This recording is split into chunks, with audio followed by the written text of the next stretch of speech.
Welcome to Tony McGee's Pro Football Plus. We're kind of happy here this week. As I told you last week that they will be 4-2 now. But during the course of this show, we must talk about some things that they need to improve. I'll give you a hint about one. Red zone scoring. We'll be back in a moment.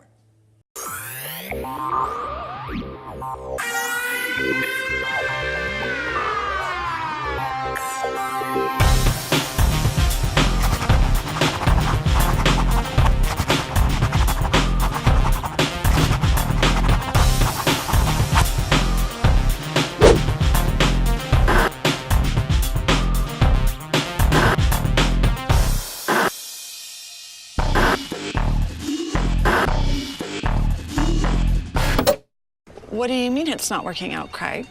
I mean, I just introduced you to my parents. Psst, Craig and Sheila broke up. What? Really? Craig and Sheila broke up? No. Craig and Sheila broke up. Is she okay? Never liked McGee. Oh, that one's coming. Craig and Sheila broke up. Craig and Sheila. As long as office gossip travels fast, you can count on Geico saving folks money. Craig and Sheila broke up. What? 15 minutes could save you 15% or more on car insurance.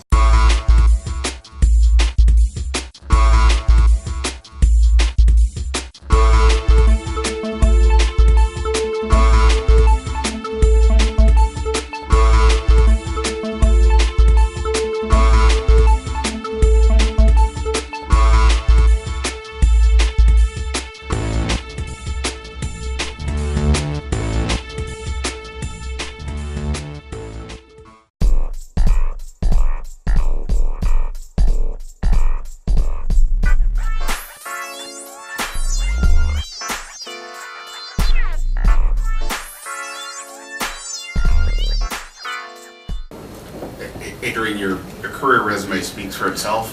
Is any part of you at all surprised to how successful you've been, considering where you were right before the season started, only getting here a couple weeks before the season? No, not at all. I think everyone else around is surprised, and I'm not. I expect greatness for myself. That's why I put the work in. God has blessed me with a tremendous talent. A lot of people see it, and a lot of people don't. Unfortunately, negative vibes or stories that kind of sells a little more, so just keep confidence in myself, and when I'm presented with my opportunity, I'm going to take advantage of it every Sunday or whenever the game is. We're talking a little bit about the offense and what we're saying right now, but first and foremost, I'm down in Atlanta right now scouting the Giants for next week. So if you fans have anything you want us to do or say pertaining to the Giants, we will. But let's talk about the Giants, guys. Right now, the Washington Redskins are still having that problem when they get in the red zone scoring, and they still are not doing well with the third down. What can they do to get ready for these Giants? Tony, the deal with conversions is the receivers and the quarterbacks and the offensive line has to understand that converting a third down, converting in a red zone is all about downs and situations. You have to come up and make these plays. You have to keep the chains moving. And when you're trying to move it on third down and you in the red zone, it's important that you come up and you make those big plays. It's just part of the game. You have to understand it. You don't agree? Of course, I'm not agreeing with you. Okay, but where do you agree? No, so but we I shouldn't make third down conversion. No, I think we should. We shouldn't score in the red zone. But yeah, we should do all of that. But I think when you look at what they do on first and second down, it's almost like you want to get the majority of your yards on those downs, and it seems like at the third down, they're trying to get 8 yards and 9 yards sometimes. And then the red zone. Is that a lot of yards to get? No, that's a lot if they don't, have the proper plays called to get those downs. But I would like to not be in those difficult situations so you want to be on the third down. All the time. Exactly. It makes it easy. And then in the red zone, you got a shorter field. I did make my living in third and long. But that was you. That was different play calling. And in the red zone.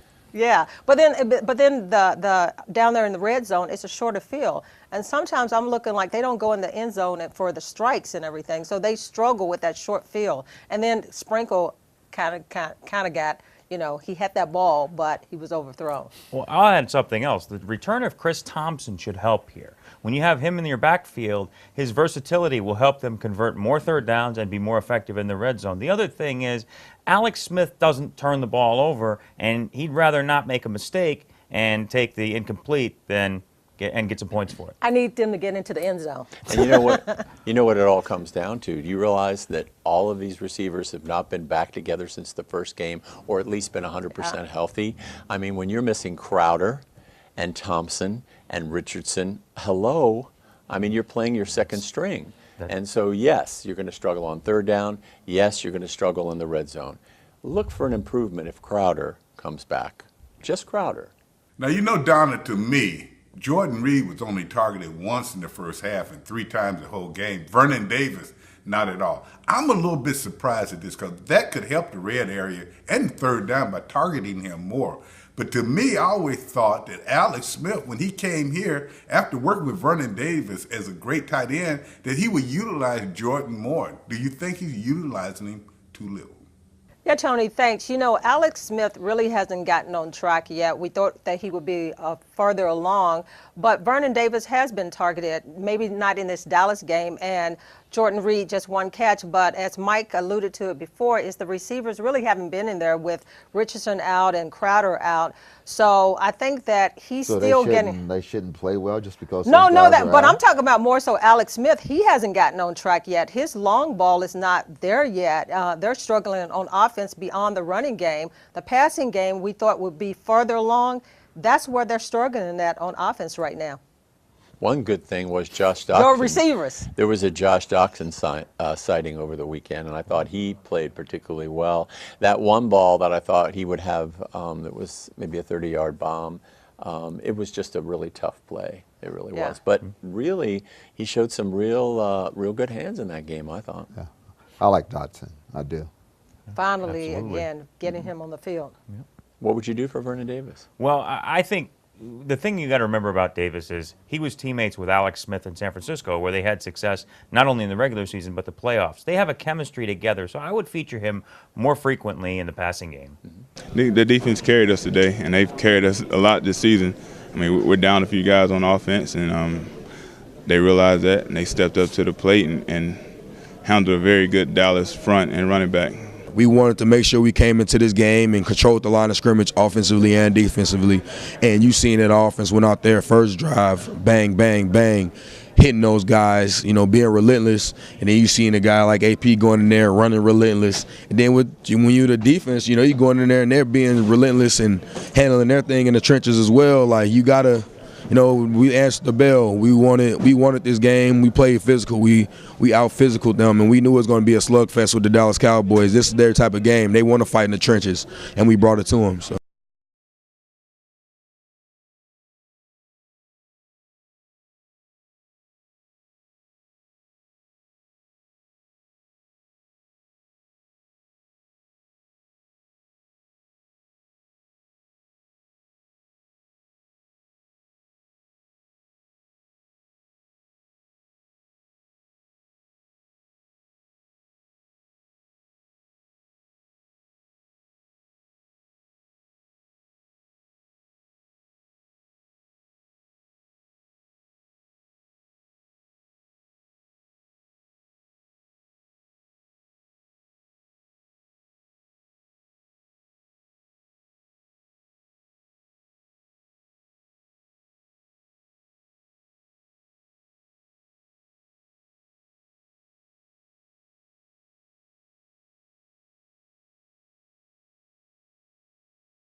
Can you walk us through the sack strip there? As you were wrapping up Dak, it looked like you used your free arm to kind of punch the ball loose. Yeah, that play got a little chip on the outside, so when I'm getting chipped like that by tight end, I'm trying to kind of just play off the defensive tackles, and Payne did a good job getting upfield, kind of cleared a lane for me. DBs did a great job, made him hold on to the ball. Came around, and whenever we're trying to tackle a quarterback or any ball carrier, we're aiming to come around with an arm and try to knock them in that general vicinity of where the ball's probably going to be and get that ball out. Unfortunately, that's what happened, and even more fortunately, Preston was there and didn't have a long jaunt to a touchdown. You know, Mike, let's talk a little defense right now. You take a look at it, and One of the starting defensive corners is out, but you made a good suggestion. You said that it seems as though the safeties never get there to help. I think that is just part of growing, and they've had a lot of individuals in those positions in the last 2 years. So what they have to do is, we have said prior on this show, they have to play as a unit. And that safety does have to get over there and help the cornerback. But now the big question is, with a number one receiver coming in here with the Giants, can they correct that before Sunday? Tony, just as much as the receivers have had some injuries this year, we had a little problem against Dallas in that Quentin Dunbar wasn't playing. Fabian Moreau was in there. He was out for a time. You're putting a rookie like Greg Stroman in there. I mean, there are some growing pains, but I think the fact that a lot of these young guys did grow last year as players when they were in as substitutes is going to bode well for the Skins overall. And I don't think you're going to see some of those major pass faux pas against the Giants. I really don't. Well, this team has a tendency to struggle with mobile quarterbacks, whether it's Cam Newton, Dak Prescott, or early in the season, Andrew Luck. That's how the defense breaks down, and you have receivers running free. I can't even argue about the defense this week because that defense, and then they're third as far as allowing points. But everything that they did from the beginning of that game, attack, you can't even complain about them. And those two big guys up front, that's what it's going to take when they go up to New York, putting that pressure, and then it makes Preston Smith and Kerrigan even better. Putting the Bama boys, right? Yeah, that's what they're calling him. Boys. The Bama boys. Yeah, that's what they're calling them, the Bama boys. You know, Adam, you sitting up there in the chair, so I got a question for you. This is the first week that it seems as though the outside rushers on defense did a pretty good job, and it really helped the overall defense. But as a unit, have you seen the improvement that they will need to win this division? And I'm just looking at the different things that has transpired, and it's been that they stopped the run well. But now one thing we do know, Dallas was the team that was made for this team to be because they run the ball well. The Washington Redskins stopped the run. But now that outside rushers, they did a good job this week. But what do you think will happen next week against Odell in the game? So I think what happens is when we have Ryan Kerrigan, oftentimes he gets started, he has a big game, and then that proceeds to lead him to several big sacks later in the season. That may have happened on Sunday against the Cowboys. See, me and Gary was talking about the fact that those two guys, Payne and Allen up front, the push that they were getting, there's no reason why those defensive ends don't get more sacks because it was more pressure, but to me, they had more of the energy to get around some of those edges and everything, but I'm not for sure because to me they should be getting more. I agree. I mean, the push up the middle is just stupendous. So if you're pushing up the middle, they have nowhere to go but release right to me if I'm a defensive end or even outside linebacker rushing. So, but the defense, they did a great job. No doubt about it. I think the defense has been one of the big reasons why we're number one in the NFC. Yeah. So we love to go in the other locker room. Here's what Jason Garrett said about the game. Yeah, obviously they did a good job defending our run. A lot of guys were around the line of scrimmage. We need to attack in a lot of different ways, and they defended it well. We wanted to be persistent in our running game and running the football throughout. Ultimately, we had to move the ball by throwing it. I thought we responded well as the game went on, certainly on those last couple of drives. We stuffed them. 33 points, We Elliott. stuffed them. Swearinger calls them the Bama boys. They took their strength away. You said that. Yeah. We stuffed them. And I think you're going to see more. And then I loved how they were platooning in there. McGee was in there for a while. Yep. Anderson Settled. was in there for a while. Deion Hamilton was in there for a while. I mean, he was really, Minuski was really getting those guys. He really was. But you know something? I want to add one more quick thing here. This was Jay Gruden's first ever win against the Cowboys at FedEx Field. And I kind of felt like the momentum in that drought is what propelled the Redskins to play well down the stretch defensively. We'll see. I'm not satisfied with that touchdown at the end, but, you know, we just got to improve on that. You know, it's 2 weeks in a row.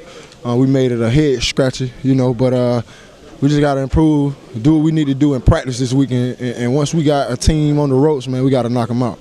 You took the strength away from them, their running game. You all took that away from them, and that was key.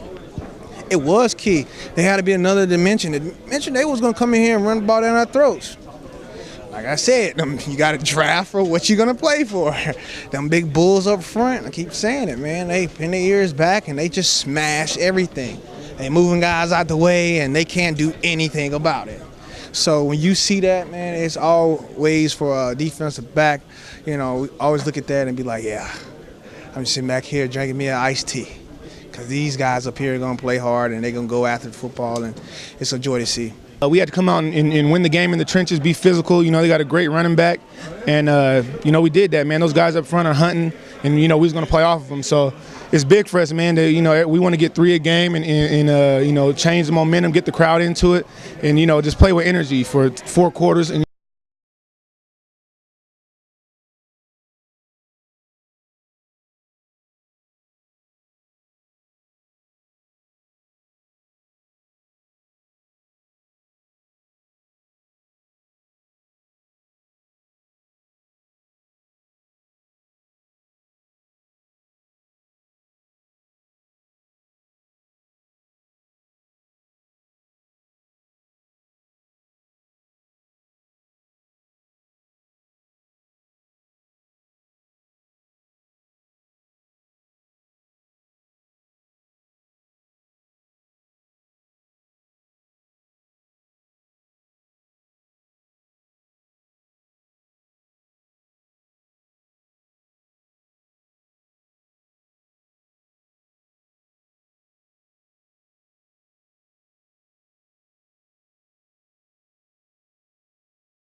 I wish you weren't so worried about moving. I'm hoping these nature sounds will help me relax a bit. At least we don't have to worry about homeowners insurance. Just call Geico. Geico helps with homeowners insurance? Good to know. Feeling better? I love you, Pookie Bear. I love you, Pookie Bear. I love you, Pookie Bear. I love you, Pookie Bear. Get to know Geico and see how easy homeowners and renters insurance can be.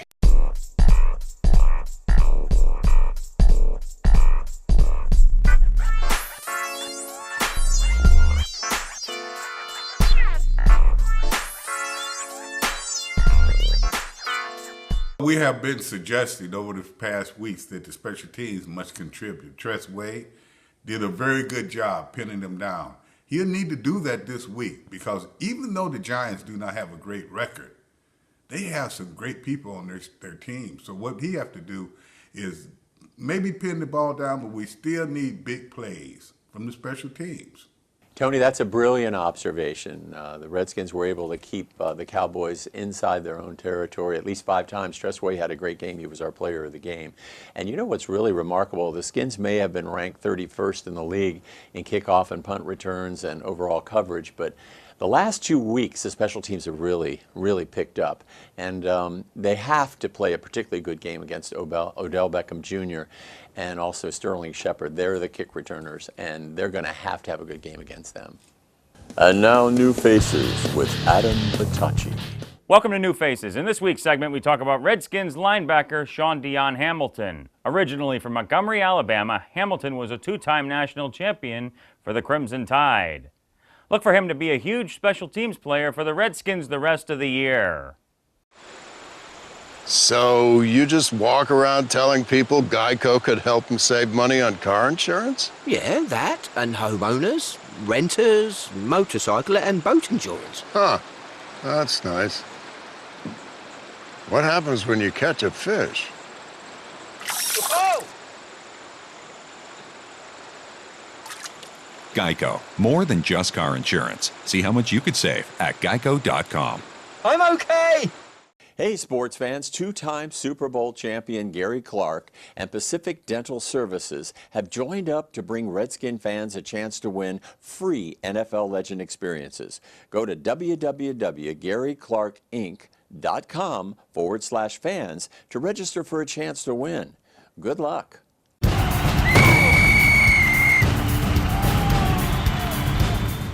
Welcome to the Sports Bar Challenge. This week's game, we have the Minnesota Vikings hosting the New Orleans Saints on Sunday Night Football. Crystal City Restaurant likes the Vikings. Crystal City Sports Pub likes the Vikings. Greavy's likes the Vikings. Hard Times Cafe of Fairfax likes the Vikings. Harry's Ale House in Fredericksburg likes the Vikings. And Nando's Peri Peri Chicken likes the Saints. Look for this to be a very competitive game between 2 high-scoring offenses, But I like the Saints here because of their defense. Pick New Orleans on the road. Drew Brees and company had to overcome a 10-point deficit to beat the Baltimore Ravens last week in a game that he set 2 more milestone records. This week on the road again, to Minnesota they go to face another top defense. Now, Kirk Cousins and company scored 37 points in their win over the Jets, but they still struggled on offense, mainly because they still can't get that running game going. So this week, both teams are on top of their divisions. So I've got to go with the Saints again on the road because they are a complete team. Can run the ball, passing attack, great defense. Pick the Saints. We have the mighty Packers traveling to California. They're traveling to the West Coast. And even though the Packers have one of the best quarterbacks, if not, well, he's not Brady, but he's close to Brady, one of the best quarterbacks in the league, I still have to go with the Chargers. The Chargers are 5-2. They've been playing well, unexpectedly playing well. So pick the Chargers to beat Green Bay because it's in California. If it's in Green Bay, I would go the other way. But since it's in Los Angeles, I'd go this way. Take the Chargers. Now, my game of the week and what I'm looking at is Baltimore, which has had a tough time, and Carolina, which seems to be playing well now. Baltimore going to Carolina. They've messed around and let Carolina hit his stride. He's got another running back. The defense is playing better. And Big Cam is Big Cam. So when you look at Baltimore, you've had your run now, but I think you're in trouble. So fans, pick Carolina. On this week's What's Bugging You in the NFL, we have Charles Wade going to tell us exactly what's bugging him this NFL season. Hello, I'm Charles Wade with the Wade Group of Pearson Smith Realty. And what's bugging me about this year's NFL season is the inconsistency in the quarterback protection rules. The players are having to pull up, and it's making the players crazy as well as the fans. Could we have a little bit of consistency in these calls? And that's what's bugging me. Tony, our fan of the week is section 132 in Redskins Stadium, what we call the FedEx Leap. Not one player, but at least 4 or 5 players leapt into the stands. All the fans came down and embraced them. This is a fabulous shot, Nick. Great job. That's our fan of the week, section 132, lower level, end zone. Great job. In the picks of the week, Donna surged forward, going 4-1, and is now tied with one of the greatest receivers of all time, Gary Clark. So this week, Baltimore, Carolina. Everybody's picking Carolina, but Mike, I'm picking Baltimore because all my Baltimore fans trash me when I pick against them. Green Bay at the Chargers. The Chargers are a comer. Anyway, nope. Tony and Don are picking Green Bay. Gary and Mike are picking the winning team, the Chargers. Philadelphia, Jacksonville. Let's see. Tony and Don are picking Philly, and I'm picking Philly, and Gary's picking Jacksonville because he's a Florida kid. New Orleans at Minnesota. Everybody's picking Minnesota. Nope. Don is picking New Orleans. It's hard. Folks, this is crazy this week. Seattle, Detroit. Let's see. Tony is Seattle. Don is Seattle. Gary is Detroit. And maybe Nathan Detroit. And Mike is picking Seattle. That's a good combination of teams. Somebody's going to be in first place. Okay, Sean Laval came back this week. And he was a beast. He was playing well. And Chase Rouillet moved back to center. Hogs, too, was back together. Did it make a difference in the game, Donna? I think so, Mike. The key thing about it is if the Redskins can get some of these people off injury reserve and get them back in the lineup, then they're back to their true position. Moses had an outstanding game. Trent Williams, a lot of people don't know, he had a little knee surgery when he was out for the bye week back, but that makes a difference to get all of those bodies back, including getting some of those wide receivers and Chris Thompson. But no Hogs, too, not yet. Oh, no, okay. Well, What'd you say? Not at all. Let's get Tony's tip. We'll come back and we'll see what it'll take to beat the Giants. Tony? My tip is this. Washington Redskin players, you're leading your division right now. You're 4-2. Do not look at the record of the New York Giants. Look at the history. Always give the Washington Redskins problem. Play the game like you want to stay in first. Don't start thinking it's going to get any easier. Okay, so Adam, real quickly, we got 20 seconds. What's it going to take to beat the Giants? Well, number one, you got to win the battle of field position, particularly at the Meadowlands. And then also, if you do that, Greg Minuski can be more aggressive defensively, and you want to do that against Eli Manning and that Giants offense. What does it take? We got 20 seconds. All 3 phases of this team come to play. What do you think, Gary? I agree with her. That's the first. Yeah. Yeah, Don't let Barkley bounce outside. That's it for us. Well, guys, this is the end of the show for this week, and we must do one thing. We must come back and look and see if the Washington Redskins are going to take advantage of having a big lead and being the beast of the East again. So as I say, when you come back next week, I hope I can say, yes, they did. And for now, I say, in a minute. Players signing their home jersey. We didn't used to do this. I'm sure Washington will not be doing this, but if you can look, this is a good way. I'm just letting you fans be inside the hall, looking at the superstars. Two of the best receivers in the game right here. I tell you, this is some stuff right here. And Washington has to face both of these teams, Beckham and the superstar, Julio. My man. Take care, man. Just look around, ladies and gentlemen. You are on the field. Only Tony McGee's Pro Football Plus. Let's take you here. Hey, guys. I'm out. In a minute. Again. This is our 4th annual partnering with you, Donna Hopkins, the Throwdown for the Cause. In honor of Breast Cancer Awareness Month, Together We Fight. Together we become one for those impacted by breast cancer. It was my annual Pink Ribbon Throwdown in conjunction with CrossFit of Laurel's Health and Fitness Expo. Throwing down for the cause. We had a little bit of something for everyone. I have family members that dealt with it before. I have family members pass away, but you know, like I said, anything you can do to get out, just get some exercise.